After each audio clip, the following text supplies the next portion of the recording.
أما بعد فأعوذ بالله من الشيطان الرجيم بسم الله الرحمن الرحيم ووهبنا له إسحاق ويعقوب اور ہم نے اس کو عطا کیا یعنی ابراہیم علیہ السلام کو اسحاق علیہ السلام و یعقوب اور یعقوب علیہ السلام بطور اولاد وکلاً ہدینا اور ہم نے ان سب کے سب کو ہدایت دی ونوحاً ہدینا من قبل اور اس سے پہلے ہم نے ہدایت دی نوح علیہ السلام کو ومن ذریتہ اور نوح علیہ السلام کی اولاد داود و سلیمان داود اور سلیمان علیہ السلام کو و ایوب و یوسف ایوب اور یوسف علیہ السلام کو و موسیٰ و ہارون موسیٰ اور ہارون علیہ السلام کو وَكَذَلِكَ نَجْزِي الْمُحْسِنِينَ اسی طریقے سے ہم نیکوکاروں کو بدلہ دیتے ہیں۔ محسن اس شخص کو کہتے ہیں کہ جس کی زندگی فرما برداری کے اندر گزری ہو اور وہ اللہ رب العالمین کا مطیع اور فرما بردار ہو۔ وزکریا اور زکریا علیہ السلام کو ویحییٰ اور یحییٰ علیہ السلام کو وعیسیٰ اور عیسیٰ علیہ السلام کو والیاس اور الیاس علیہ السلام کو ہم نے ہدایت دی۔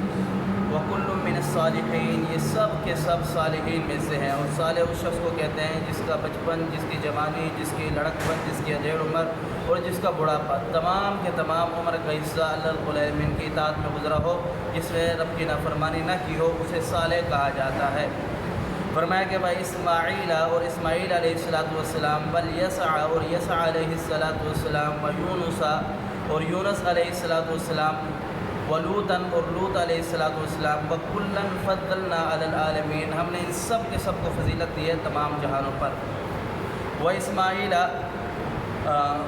ومن آبائہم وذریاتہم واخوانہم اور ہم نے ان کے باپ دادا کو اور ان کی اولادوں میں سے واخوانہم اور ان کے بھائیوں میں سے بھی ہدایت دی۔ واجتبیناہم وہدیناہم الی صراط مستقیم اور ہم نے چن لیا اور ہدایت دی الی صراط مستقیم سیدھے راستے کی اور ان کے باپ دادا اور ان کے بھائیوں میں سے کچھ کو ہم نے ہدایت دی۔ اس آیات مبارکہ میں اللہ رب العالمین نے جناب ابراہیم علیہ السلام کی ایک اور فضیلت کو بیان فرمایا ہے۔ پیچھے آپ مسلسل جناب ابراہیم علیہ السلام کے فضائل کو سماعت فرما رہے ہیں۔ اس آیات میں اللہ رب العالمین اس ابراہیم علیہ السلام کی فضیلت کو بیان فرما رہے ہیں کہ تقریباً تمام انبیاء جناب ابراہیم علیہ السلام کے بعد وہ سب ابراہیم علیہ السلام کی اولاد میں سے ہے۔ اب اللہ رب العالمین ان کے ایمان کی گارنٹی بھی دے رہا ہے کہ ہم نے ان کو ہدایت دی ہے اور ہم نے ان کو جانوں میں فضیلت بھی دی ہے اور ہم نے ان کو بخش بھی دیا ہے۔ تو اللہ رب العالمین انہیں دنیا کے اندر یہ انعام اور اعزازات سے نوازا ہے کہ جو شخص ان میں سے کسی ایک کی بھی نافرمانی کرے کسی ایک کا انکار کرے تو اس کی دنیا آخرت دونوں برباد ہے۔ کامیابی اسی صورت میں ہے جب ان سب کی اطاعت کرے ان سب کو مانے اور ان سب کا جو حکم ہے ان کو مانے اور رسول اللہ صلی اللہ علیہ وسلم کے طریقے کے مطابق جس طرح رسول اللہ صلی اللہ علیہ وسلم نے بتلایا اور اللہ کے قرآن نے بتلایا ہے۔ اگر کسی ایک کی بھی نافرمانی کرے تو اس کے عمل ضائع ہے۔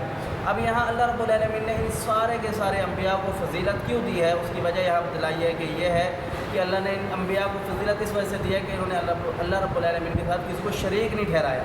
اگر یہ شریک ٹھہراتے تو آگے رب تعالیٰ بیان فرماتے ہیں ذالک ھدی اللہ یہ اللہ رب العالمین کی طرف سے ہدایت ہے یہدی من یشاء یہدی بہ من یشاء من عبادہ اللہ رب العالمین اپنے بندوں میں سے جسے چاہے عطا کرتا ہے۔ وَلَوْ أَشْرَكُوا لَحَبِطَ عَنْهُمْ مَا كَانُوا يَعْمَلُونَ اگر یہ اتنے اعزازات دیے انبیاء کو اتنے اکرامات دیے انبیاء کو اگر یہ بھی اللہ رب العالمین کے ساتھ کسی کو شریک ٹھہراتے تو ان کے اعمال بھی برباد ہو چکے ہوتے ہیں۔ اس وجہ یہی وجہ ہے کہ جناب رسول اللہ صلی اللہ علیہ وسلم کی سنت سے ہمیں یہ بات دیکھنے کو ملتی ہے۔ رسول اللہ صلی اللہ علیہ وسلم کی حدیث سے آپ علیہ السلام فرماتے ہیں کہ جناب ابراہیم علیہ السلام کے جو باپ تھے وہ بت فروش تھے۔ جناب ابراہیم علیہ السلام اللہ سے دعا کرتے کہ اللہ اسے ہدایت دے دے اسے ہدایت دے دے اسے ہدایت دے دے میں اسے نہیں دیکھ سکوں گا یہ جہنم میں جائے گا یہ میرا باپ ہے۔ تو جناب ابراہیم علیہ السلام کو اللہ رب العالمین بیان فرماتے ہیں کہ روز قیامت اب اسے پہچان بھی نہیں پاؤ گے یہ اپنا باپ ہے آپ کا۔ اولاد کے بارے میں آتے ہیں جناب نوح علیہ السلام کو دیکھ لیں کہا کہ بیٹا ایمان لیا مان جا ورنہ اللہ رب العالمین کا عذاب آنے والا۔ اس نے کہا کہ بابا میں فلاں پہاڑی پر چڑھ جاؤں گا وہاں تو پانی آ ہی نہیں سکتا۔ تو جب سیلاب آیا تو سب سے پہلے وہی پہاڑی غرق ہوئی تو پھر وہ کہنے لگا کہ میں ایمان لے کر کیا. تو جناب نوح علیہ السلام اللہ سے دعا کرنے لگے, اللہ سے بخش دے, اسے بخش دے. اللہ نے فرمایا کہ نوح اگر تم نے اس کے متعلق سفارش کی دعا کی تو تم بھی ظالموں میں سے ہو جاؤ گے. اولاد ہو یا والدین, شرک پر کوئی کمپرومائز نہیں ہے, اللہ کے ساتھ کسی کو شریک نہیں کرنا. یہی وجہ ہے کہ اللہ رب العالمین فرماتا ہے ان اللہ لا یغفر ان یشرک بہ ویغفر ما دون ذلک لمن یشاء. اللہ رب العالمین جسے چاہے گا دنیا میں سے سب سے بڑا گناہ گار آ جائے, اللہ چاہے تو معاف کر دے, اگر پکڑ لے کسی سے سوال کر لے تو اس کی آخرت برباد ہوگی. اللہ کسی سے سوال نہ کرے, اگر اللہ رب العالمین چاہے تو معاف کر دے, اس سے کوئی پوچھنے والا نہیں ہے. لیکن اللہ پاک فرماتا ہے کہ میں مشرک کو کبھی کسی صورت معاف نہیں کروں گا.